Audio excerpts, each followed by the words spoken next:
Hey, welcome back, everybody. It's time once again for another episode of Living Hope, a weekly journey designed to provide hope, education, and inspiration for those living with pancreatic cancer, sharing the real-life stories of those really affected by this deadly disease and how they deal with it on a daily basis.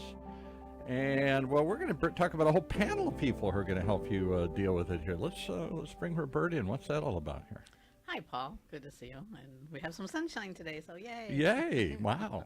First time in a while, but don't speak it out loud or we might jinx it here. I know, right? We better keep it quiet, keep it on the down low. Anyway, I'm so excited to have Amy Reiss with us today. Amy is the Director of Patient Programs with Hirshberg Foundation for Pancreatic Cancer and Research. And I think she's just got a promotion, so I want to congratulate her for that. Thank you. And what is exactly the Director of Patient Programs? Well, Let's get her a little closer to the mic there. Closer? And lift it up just a little bit there. Just pull from the below there. I don't want to stick my hand in here. That's all right. There we go. All right. Better? That's better. Okay.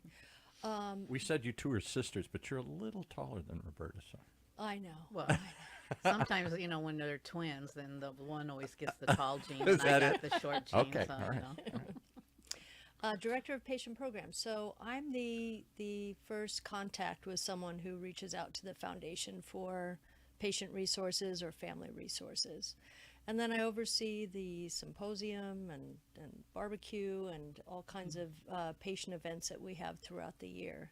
So Yeah, you have a lot of fun events for, especially for, I don't know if they're all always for survivors, but the ones I've been to have been mainly for survivors. And you guys really do an awesome job, so thank you for doing that.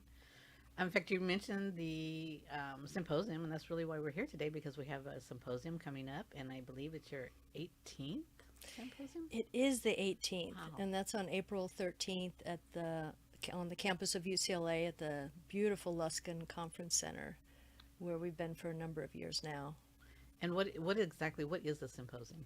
Well, the symposium it's designed to bring together patients and families and caregivers with the medical community and basically share information that we think is important for the community to know. So it's no cost to someone attending, thanks to our sponsors, including Living Hope. Oh, Thank you so much. Thank you.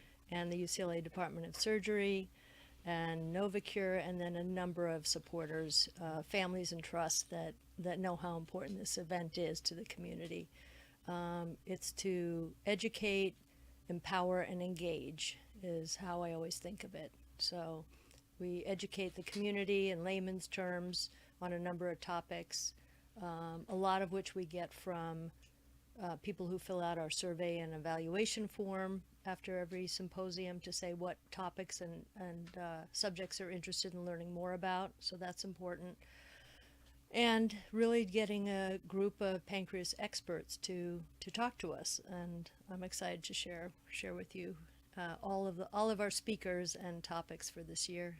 Yeah, every year you guys do an amazing job. And but why do you do a symposium?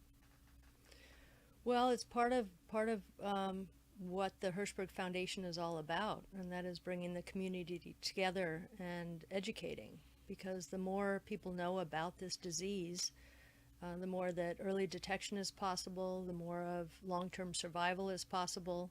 So it's very important to Aggie and Lisa and the whole team at the Hirshberg Foundation. And is this in person, virtual, both? But how does it happen? Both. So in person at the Luskin Conference Center, and then people can join virtually as well. And then everything is recorded so that when I talk to people later on throughout the year, I can send them links to all of our videos. So they can go back and see the symposium from some time back as well? They can, and we have a great topics and speakers from prior years. And it's also on YouTube. We have a Hirshberg Foundation channel on YouTube where they can access all of our speakers. Okay, and if videos. if somebody wants to register for the symposium, how do they do that? Go to pancreatic.org, our website, and at the bottom of the page it shows the 18th Annual Symposium. Click on that and you'll see the program schedule for the day and be able to register. Great. because I do want to talk about your guests and really know what they're going to be, but for somebody new who's coming in, what can they expect when they first walk in the door? Well, you're gonna get a warm welcome, and you're gonna get a name badge, and you're gonna get a little goodie bag, and grab a cup of coffee, and then go into the conference room and sit down and relax and be able to not only listen to the speakers but also get up and ask questions after each speaker talks, and then we serve a beautiful lunch. And people can mingle and talk and get to know each other.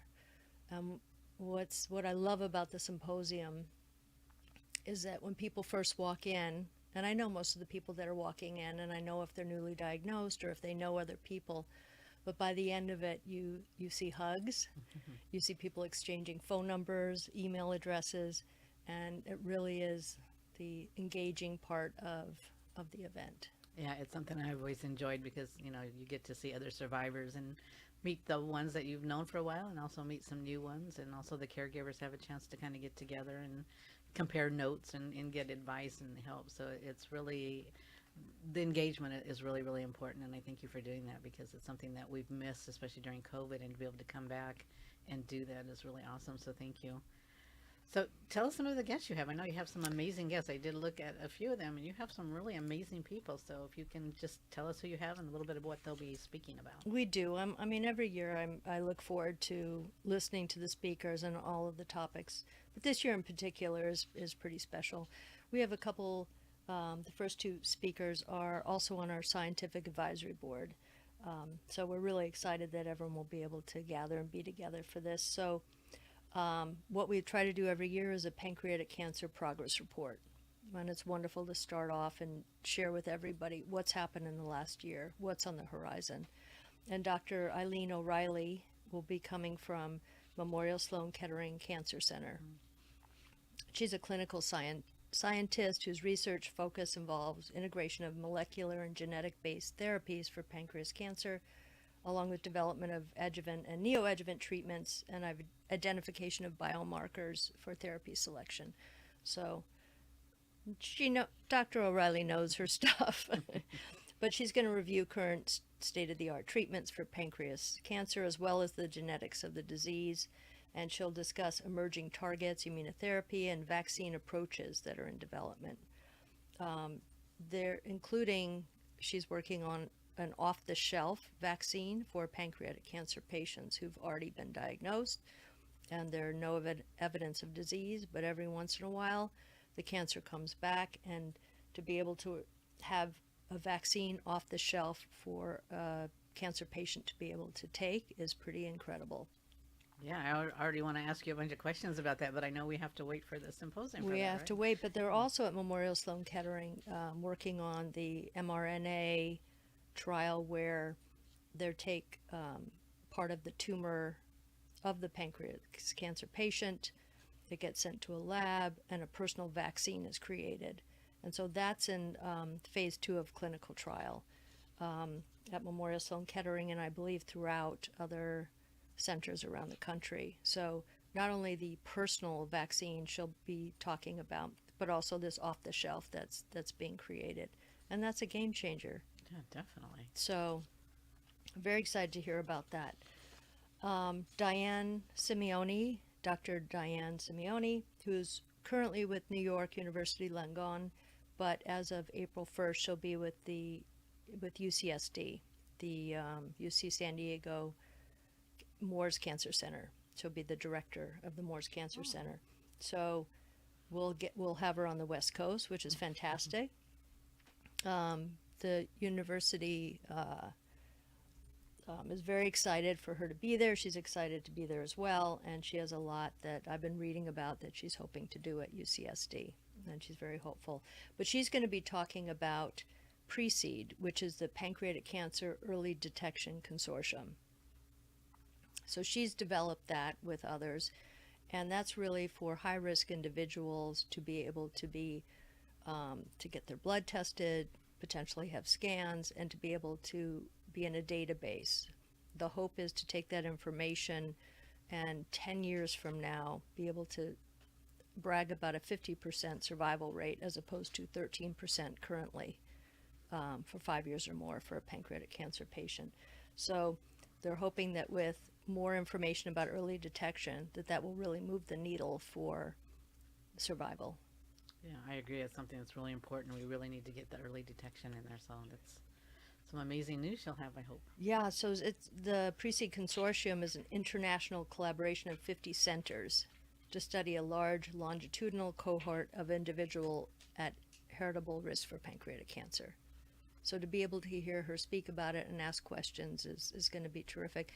UCLA has a program that they're about to start for Pre-Seed, and I'll be joining that since I have a history of pancreatic cancer in my family.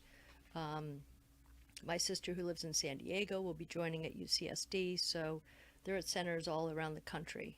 Just briefly, how can somebody find out more about this? Like, I have a high risk as well because I have many family members. Yeah, there's a, if you looked up Pre-Seed Consortium, PRECEDE.org, I believe, but if you just put in Pre-Seed Consortium, you'll be able to go onto their website and you'll be able to see where the universities are, who's doing the study, and I'll know more about it after I join, but certainly we'll know more after Dr. Simeone shares. That's amazing. And I think Paul had a question. A couple of questions came in here. First one I have to ask before I ask anything.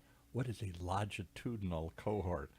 You say that they're studying a longitudinal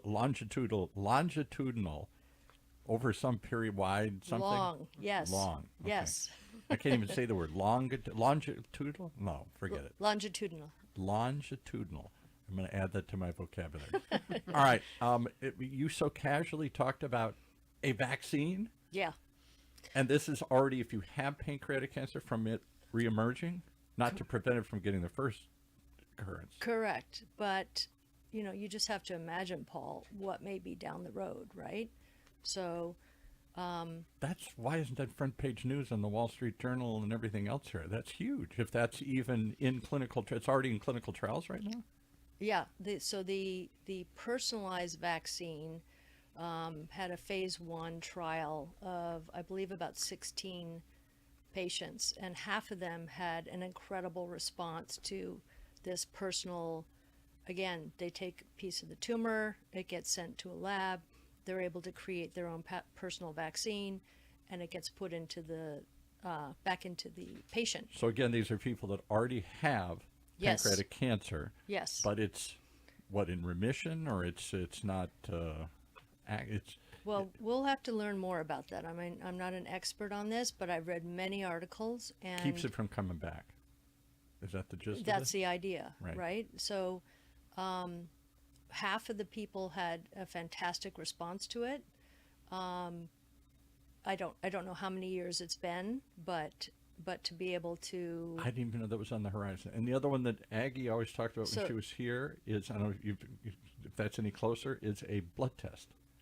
She said her group, you guys were funding some research or helping to. She wouldn't give us much about it other than that was in the works too somewhere. Yeah, so those are various blood tests in the works where you or I would give our blood, and they would be able to see if there's any circulating RNA or DNA to suggest that there's pancreatic cancer cells or other cancers within your body.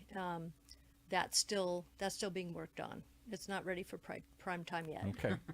Because that would dramatically change the survival rate. Yeah. Both to detect it early and get to it through a simple blood test like they did with, we talked about on the show. Prostate cancer used to be very deadly. And now it's part of your annual checkup, and people catch it early enough, and then survival rates change dramatically. Yeah, and it's still being worked on, because let's say you find circulating cells, right, and it points to the pancreas, because they can look at which organ it is potentially. Wow. You and I can't explain how they do that, but that's the idea. But then you have scans, so it's not just something, you don't get diagnosed with this test, you get alerted with this test. Then you go for scans. You go look. And let's say the challenge is, let's say the scans don't pick up on anything. But now you live with the fact that something is circulating, but nothing is coming up. Right. So those are sort of the nothing's challenges. grown yet, but it's in there. It's floating around in your bloodstream. Potentially. Right. So again, this is early days, but the fact that there are companies working hard on these, they call them, I'm sorry. We call them No, fine. miracles. But Miracles. you're not kidding. So the way you would get your cholesterol checked potentially in your blood one day. One day. That's what we're hoping for. Because That's right. since I've met Roberta, she keeps harping on the fact, everybody keeps talking about low survivability. And when they talk about it, it's partly because can't detect it, can't see it through your pancreas, don't get it quick enough, don't get there soon enough. And then you're saying, even if you do get it, there's a potential in clinical trials, a vaccine that would help you from having it reoccur. Yeah, that's what we're going to listen to Dr. Wow. O'Reilly talk So about. hopefully I just in had depth. to, I had to put a emphasis on that because you said that so casually and so quickly, and those are mind-boggling things. Those are, headline news around the world. Well, here's the thing, Paul. I read all the time about what's on the horizon, and I want something to be more solid. Right. Right. So it's not that this isn't important or it's not huge. I mean, this is why Dr. O'Reilly is coming out to really share what's on the horizon and even what's in clinical trial.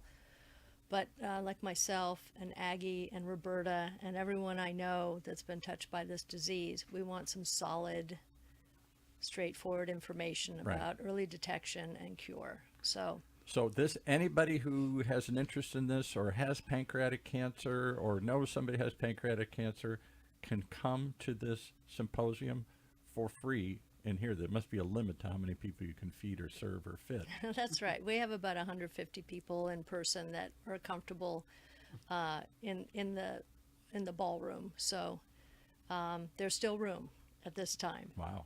But if in case they are not able to make it, then the great thing is they will be able to go and watch it actually. On a YouTube channel. Yeah. So, and then contact Amy for more information and questions. That's right. And they can also watch it, in person, watch it at home. Live streamed, right? Live, and also ask questions live stream. However, if you're there in person, that certainly is, Well, because you can go up afterwards and talk to them and say, really? Did you what? You're kidding me. that's exactly right.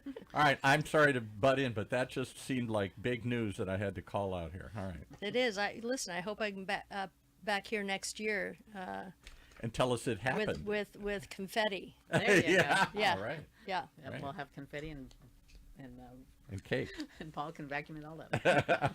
Yeah, I'll just If- throw it up in the air. If you bring cake, it's okay. Okay. All right. Vanilla.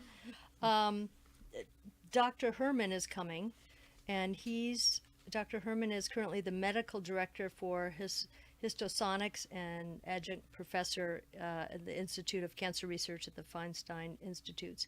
He was previously with MD Anderson and Johns Hopkins, but he's coming to speak about the Pancreatic Cancer Collective. And the title of the conversation is Improving Pancreatic Cancer Patient Care, Pancreatic Cancer Collective. So that's going to be an interesting conversation.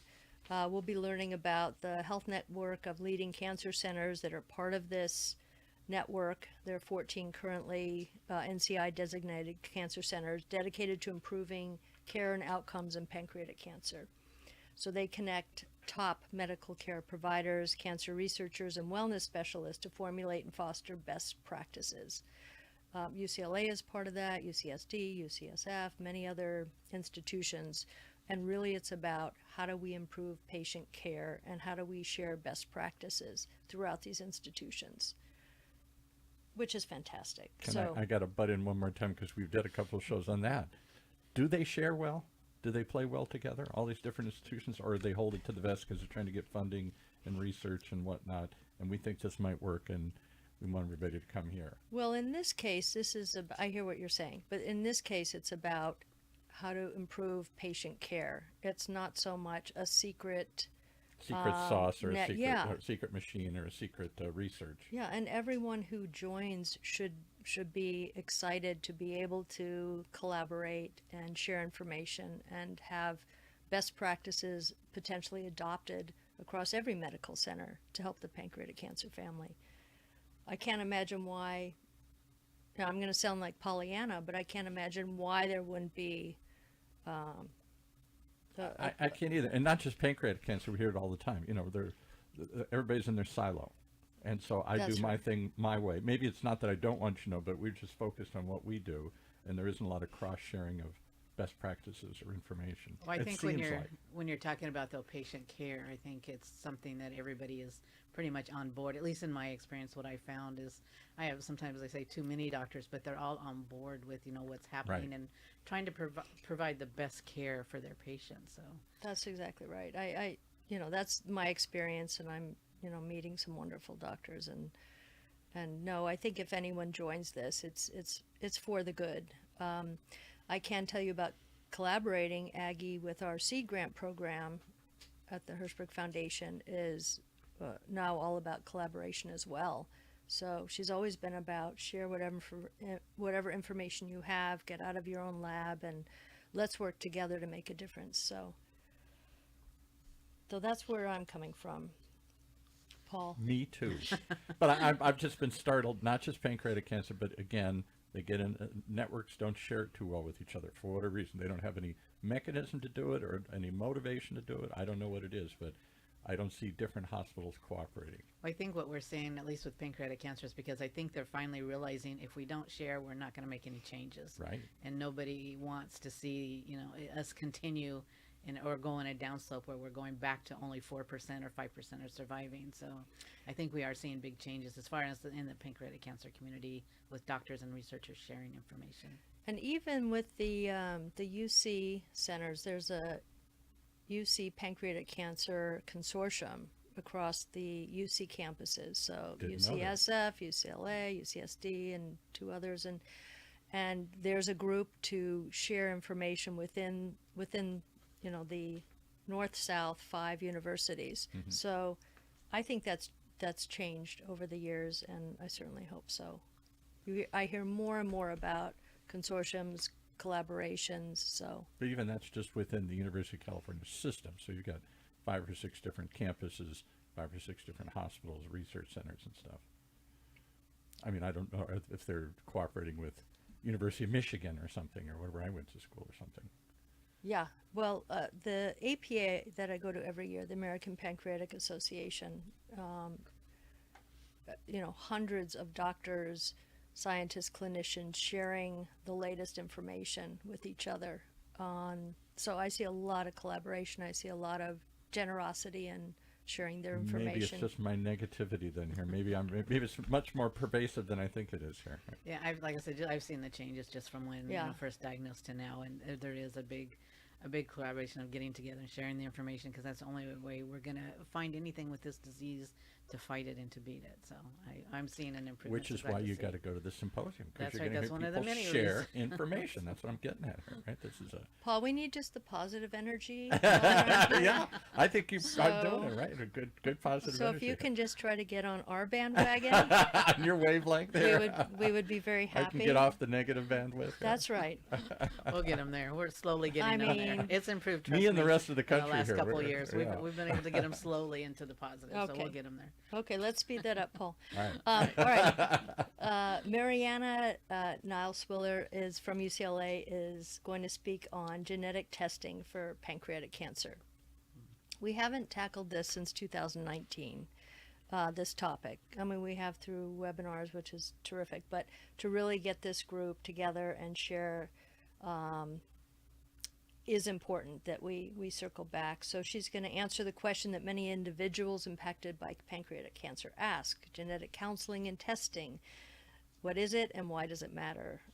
She'll address the importance of knowing your hereditary cancer risk assessment in the setting of a personal or family history of pancreatic cancer. And having this crucial information may inform treatment decisions, in addition to helping family members understand their potential risk and screening options. And Roberta, so you would have been probably at the symposium when Wendy Conlon last year in 2019. Yes. But we don't know if there are any other new mutations that we should be aware of that have been discovered through genetic testing. So I think that's going to be a And nice, fresh... Roberta always says, knowing her genetic history, her family history is what forced her not to just accept this was something else and to push, hey, why don't you keep looking at pancreatic cancer, because my mother had it, my dad had it. And the doctors kept saying, don't worry about it. Yeah, and I think if we can find, like for mine, I mean, it's been a while since I've done it, and I need to redo it now because things have changed, but it had been so inclusive, they weren't able to really tell me anything, but I think it's important to still go, and I know a lot of people, they don't want to know, and I sort of understand that, but I don't, because, I mean, I want to know, that doesn't mean you have to beat me up about it all the time, but I want to know so that maybe if I'm going to make a life choice decision, then I know, okay, maybe I don't want to do this, or I do want to do this because there's a greater chance that it could affect, pancreatic cancer, or even with my, my family and my sons getting the genetic testing done, just to have an idea, just so you know, okay, maybe there are some things I can change about my life that maybe will help. That's exactly right. And that's part of the whole education, to empower us to make informed decisions. So I don't know, for you, you've gotten up and asked questions at the symposium on behalf of your family. And that's a generous, beautiful thing to do. Some people just don't want to know. They don't want it in the back of their mind. I'm not one of them. I've gone for genetic testing. I'll go again every handful of years just to understand a little bit more because of my family history. And knowledge is power to me. So Exactly. I don't understand the camp that doesn't, but especially when you're a high-risk individual, to be able to share that with your children, your cousins, your whole family, I think is important. Is it expensive or painful or difficult? Is there any other barrier that just, other than I don't want to know? I think it's more just psychological, and also just knowing that the information is important. And also, it's not just about pancreatic cancer. Someone can have pancreatic cancer in their family, but then someone has ovarian as well, and breast cancer, and or prostate, and oftentimes that tells a story that's important to know. So it's not just about pancreatic cancer. So then the genetic counselor will be able to dissect that information and give you a little bit more of an overview of concerns. We should get a genetic counselor in here. I didn't even know there was such a position. Somebody that I guess is trained how to evaluate this. Oh, yes, I can give you a couple names. Yeah, that would be We'll look cool. into that, yes. Yeah. Right. Let me move on. Shelby Yashcheko spoke last year. She's our registered dietitian at UCLA. She's an advanced practice registered dietitian who specializes in complex gastrointestinal conditions. She leads the Nutrition for Safer Surgeries program and supports a division of digestive diseases for patient population at UCLA Health. She'll present on pancreatic enzyme replacement therapy, what it is, when it's needed, and how to take the medication, and common misconceptions. And she'll also review diet patterns for pancreatic cancer and how they may impact your enzyme dosing regimen. This is really important. The amount of people I speak with who have no idea, who've not been recommended enzymes and are having a real hard time with digestion. Shelby will be able to give and share a lot of information. She's amazing. She's been a guest on Living Hope, and she's really amazing. But yeah, I think this is really important because when I was diagnosed, I was given the prescription but not told what to do with it. And then they tell you, take it with meals. Well, what's a meal? Does that mean everything I put in my mouth, I have to take one of these? Or it was so confusing that half the time I didn't do it because I just couldn't seem to figure it out. So Yeah. This is really important. So I'm really glad to see her come back and talk about this. We also have a great page on our website, pancreatic.org, on Shelby sharing information about enzyme education. But this will be great. Again, any of these presentations I have, I can then share links with people down the road, and they can get educated way beyond April 13th on these subjects. Okay, who's next? Eden Brower, also from UCLA, is going to be talking about survivorship in pancreatic cancer. I don't think we've ever covered survivorship, so it'll be interesting to see all that she'll cover. Basically, she's sharing that presentation will provide an overview of cancer survivorship and new trends and directions in cancer survivorship care. She'll discuss the unique physical, psychosocial, and spiritual aspects of survivorship, experiences of patients and families in the context of pancreatic cancer, and how this can inform comprehensive supportive care. So this will be an interesting new Yeah, topic for us. I don't think we've ever discussed this before. Yeah. So And I think that would, I can only imagine you can share what it is to survive so many years after being diagnosed and how that affects you. So even if you think the cancer is in your rearview mirror, it's still right here, yeah. right? Yes, it's always there. Yeah. Yeah. You try, not to think about it, I think. And there are days I think I do forget. Mm-hmm. But then, and I've talked to other survivors too, and sometimes, like the little tummy ache will come back or something will happen and you're like, oh, okay, do I need to be concerned, or is it just like what everybody else gets as well? So there's a lot that goes into surviving that you don't really think about every day, Yeah, and I can only imagine the PTSD of having those feelings again, those physical feelings within your body, and saying, uh-oh, or this is nothing, you know? I think for myself, because I still have my tumor, even though it's dormant and it's not able to get to it at the moment, but thank God it's just laying there, and it can lay there as long as it wants and do absolutely nothing. I'm fine. But there is a lot, because it's like when something happens, like I said, I feel like I'm living with a time bomb, because I just never know. So like I said, there are many times I can just kind of forget. But then when something happens, in the back of my mind, I'm like, okay, now do I need to mention this to the doctor, or do we just wait and see, kind of, let it play out and see what happens? So there is a lot that goes into it. And I had never really heard, I've heard people, experience that and talk about PSTD at the same time. When you're thinking about somebody in the service, you don't think about, other people going through illnesses and stuff, suffering that same thing. But you do, and it's just not something I realized until it was actually brought out. So maybe they can give us a little bit of information on that. And I see you at the mic asking a lot of questions. I know they're going to tell me, "Would you sit down, please?" Or No. just let it sit at her table. No, every time I see you get up and ask a question, I'm thinking, oh, good. Roberta's going to ask a question that's going to be important for others to hear the answer to. Oh, thank you. I appreciate that. So now, I hope we have time to discuss a panel. We've got 5 minutes. We'll give you 5 minutes here, okay? Thank you, Paul. The panel, which is always how we end the symposium, which is perspectives from survivors and caregivers. Jenny Tran is coming back from SimsMan, Jenny Tran, PhD, and she'll be moderating. So it'll be 2 survivors and 2 caregivers as usual. And let me share about the 4. One I've already talked to prior to starting this this show, and that's Julie Lope. Julie was in her 60s, got the news about being diagnosed. I think she had just finished a triathlon or a marathon, which is not so unusual to hear, that someone's in the top physical peak of their life and then they get a diagnosis. Julie went into her diagnosis with an unusual attitude, and that is, it was her understanding it was a 3% survival rate at the time, and instead of focusing on the 97%, she thought, 3%, I'll be part of the 3%. And that's just so beautiful and refreshing to hear, because I think that really helped her along the way. So 19, 20 years later, Julie will be up on the panel sharing her tips, and she emanates light. She's just a beautiful soul. We'll also have Tom Arai, a survivor, who I think has been on this program, diagnosed stage 4.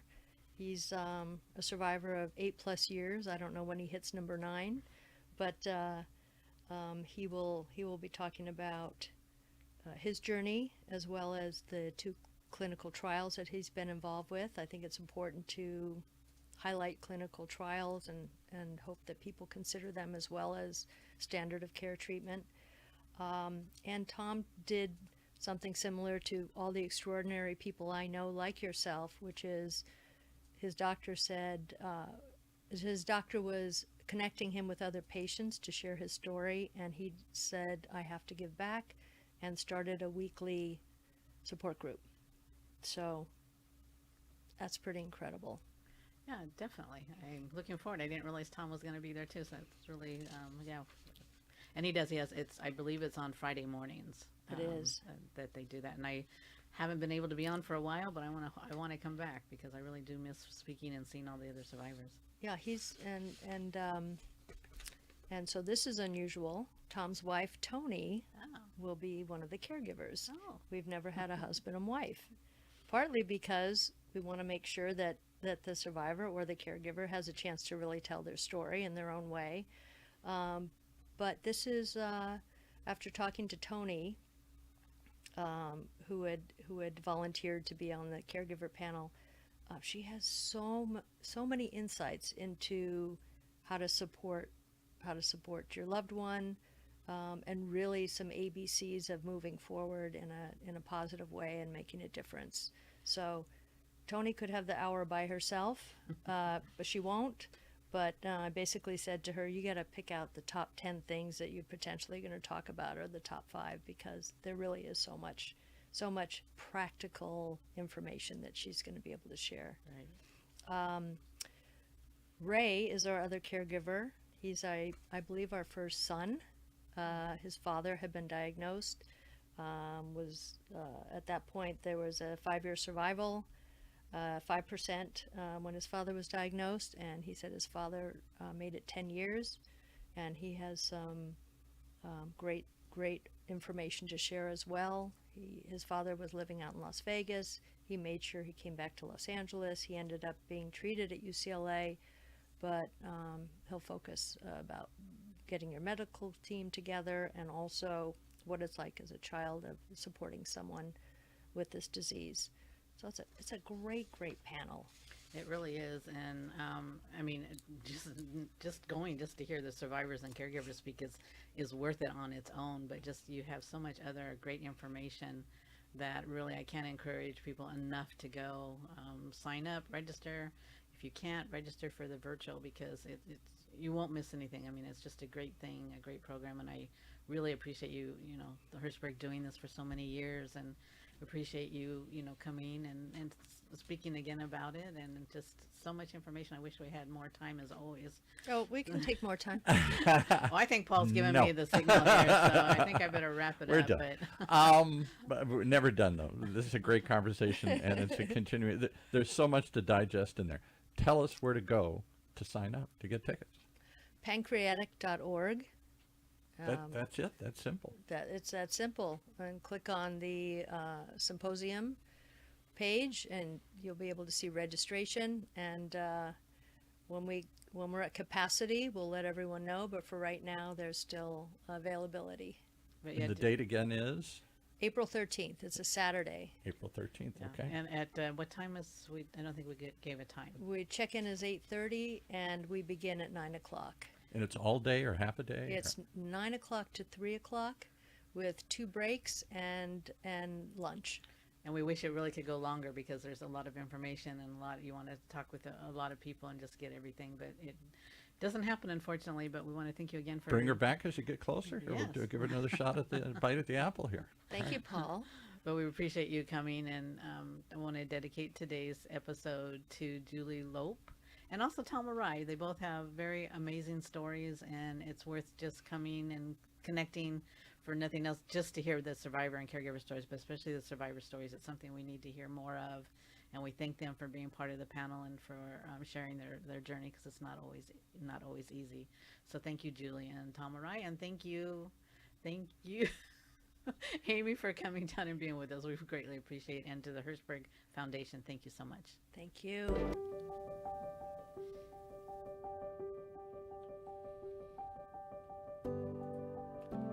Well, there you have it. One more reason to tune in each and every time to Living Hope, weekly journey designed to provide hope, inspiration, education for those living with pancreatic cancer. Sharing the real life stories and the real information that you're going to hear at symposiums like this. And if you or somebody you know needs help soon, today, try that number, pancreatic.org, place to find out more. Go to symposiums, connect with survivors, and see what else is out there in the world of pancreatic cancer these days here. For everybody here at OC Talk Radio, thanks for joining us. Hope you will consider passing this along to others, and hope to see you at that event coming up, the symposium.